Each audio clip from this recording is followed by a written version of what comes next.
kulizungumzia hii leo. Ninapata tabu sana kuyaharibu maneno yale kwa sababu moja, yanahusia ndani mwake, lakini kwa mara ya kwanza Wagogo wamepata bahati ya lugha yao kusemwa bungeni.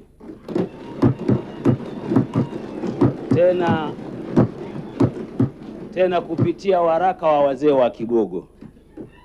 Mheshimiwa Spika, bila kuharibu maneno hayo ya Profesa Kabudi, waziri wetu, naomba nichukue nafasi hii nimshukuru sana Mwenyezi Mungu ambaye yeye hupanga majira na nyakati katika maisha ya wanadamu.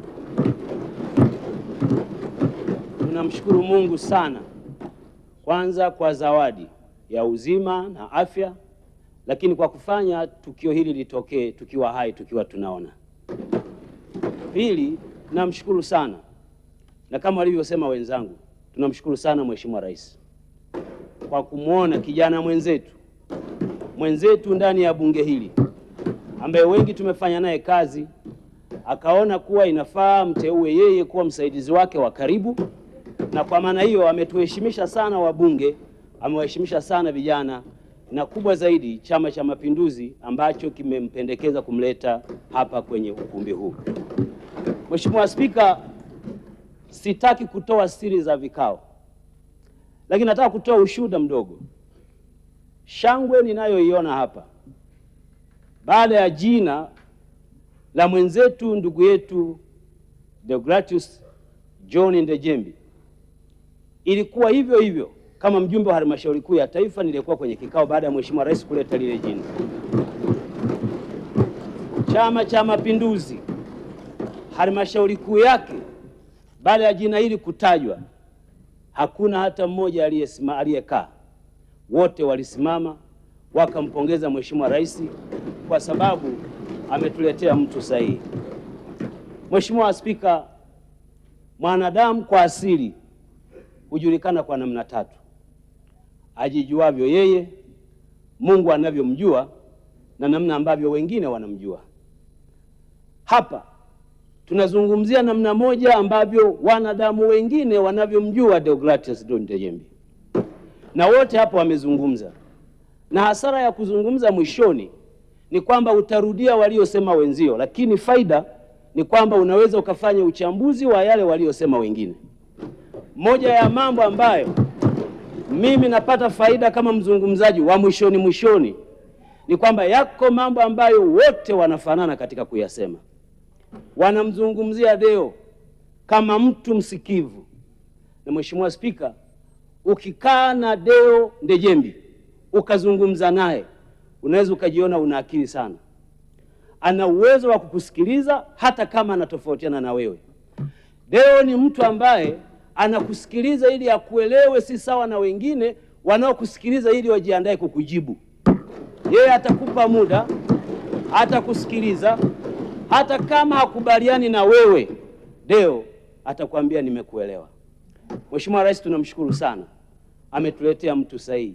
Pili, jingine ambalo wote tunafanana katika kuzungumza, kuanzia msemaji wa kwanza, mtoa hoja, na baadaye Profesa Kabudi, tunakubaliana bila kumpamba kwamba Deo ni mtu mnyenyekevu. Mheshimiwa Spika, koti la unyenyekevu kama si lako, hata ukilazimishwa kuvalishwa watu watasema sawa, lakini humu Mheshimiwa Spika, wote wanakiri Mheshimiwa Deo Ndejembi ni mtu mnyenyekevu anayekuwa rafiki wa kila mtu, na hayuko hivyo tu, hayuko hivyo bungeni, yuko hivyo kila mahali. Mimi nimepata bahati ya kufanya kazi naye akiwa waziri wa ardhi. Si mtu ambaye anapenda kusema, anapenda kutenda zaidi.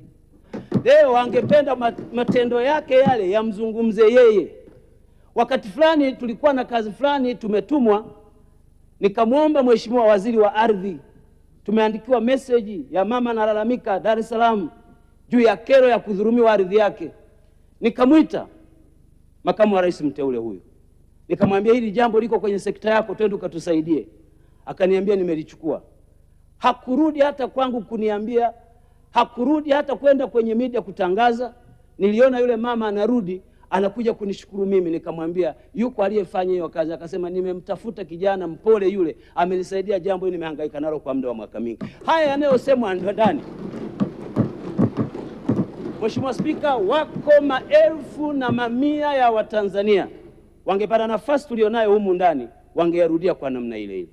Mheshimiwa Spika, nataka nikuhakikishie kwamba tumepata kiongozi ambaye moja ya kazi kubwa anajua, kama alivyosema Profesa Kabudi, anajua kumheshimu aliye juu yake, anajua kuheshimu anaofanya kazi nao, anajua kuheshimu wale ambao wanamsaidia kazi. Nataka nikuombe Mheshimiwa Deo, na siko hapa kwa ajili ya kukupa wosia. Mara zote huwa tunaitana mwenecho kama wengine wanavyokuita majina mbalimbali. Nataka nikuhakikishie kuwa hilo jina linakufa kuanzia leo. Wewe ni kiongozi wetu, makamu wa rais wetu, lakini muhimu zaidi, msaidizi wa pili wa rais wa Jamhuri ya Muungano wa Tanzania, ambaye kazi yako kubwa ni kumsaidia Mheshimiwa Rais. Na jambo la maana ambalo bahati ulionayo, unaenda kumsaidia mtu ambaye kwanza ana utu, anajali, anasikiliza. Wale ambao tumewahi kufanya kazi na Dr. Samia Suluhu Hassan tutakuwa mashuhuda hapa duniani na mbinguni. Mheshimiwa Dr. Samia Suluhu Hassan hakunyimi nafasi ya kutumia ubongo wako kufikiri, kubuni mambo mapya. Atakupa hiyo nafasi wakati wote kwa sababu tu yana maslahi kwa nchi. Nenda ukamsaidie. Na sisi waheshimiwa wabunge, pamoja na kura tutakazozitoa hapa ndani, niwaombe jambo jingine ambalo sikulisikia kwa wengi wakilisema. Tuna dini zetu, hatuna cha kufanya kwa ndugu yetu huyu. Wacha tumuombee Mungu amuimarishe. Kazi hii si kazi rahisi. Majaribu aliyokuwa anayapata akiwa waziri yanapanda kiwango, hata hayo majaribu yanakuwa ya level ya makamu wa rais. Mambo atakayokuwa anasikia, atasikia mambo makubwa zaidi. Wataibuka watu, kundi dogo la watu wanaoitwa vunja moyo. Kazi yao ni kuhakikisha kwamba hufanyi kazi yako na wafikiria wao. Hakuna maana mno utakavyosimama zaidi ya sala zetu. Tunakuombea kwa Mungu, na sisi pamoja na wengine waliozungumza na ambao wakupata nafasi ya kuzungumza, Mheshimiwa Spika, tutakuombea, tutakuunga mkono na tunakutakia kila laheri kwenye majukumu yako. Mheshimiwa Spika, naomba nimalizie jambo moja dogo. Mheshimiwa Deo alinialika jimboni kwake, nikawa mgeni rasmi wakati anasoma utekelezaji wa ilani mwaka mmoja uliopita. Nataka nichukue nafasi hii niwapongeze sana wanachamwino, niwapongeze sana wazazi wake, niwapongeze sana walimu wake, niwapongeze sana wale waliokuwa naye kazini, wale waliokuwa mawaziri wake akiwa naibu waziri, wale waliokuwa wasaidizi wake kwenye maofisi yao.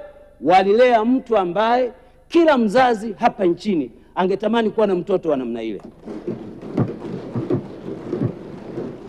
Wanachamwino, wakati nimekwenda kwao kwenye mkutano ule, jambo ambalo mimi mwenyewe nimekuwa mbunge kwa muda sasa, niliona Deo anatuzidi wengi.